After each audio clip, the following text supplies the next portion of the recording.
In this video, I will show you formula to convert month name to number in Microsoft Excel. So we need to use this formula equal sign, then month, select the month. Now we need to type another formula, date value. Now select date value.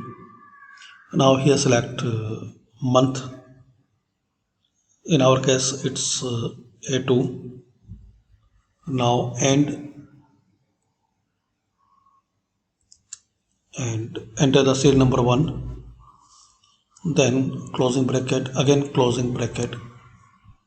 Now press enter. Now drag and drop on this value. So this way you can convert your month name to month number. For example, if you change here, like you write here January, so it will change as month number. January 1st has the first number.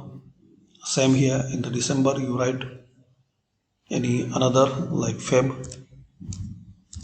So here you will see the February month number. So thanks for watching guys. Using this formula we can convert month name to month number.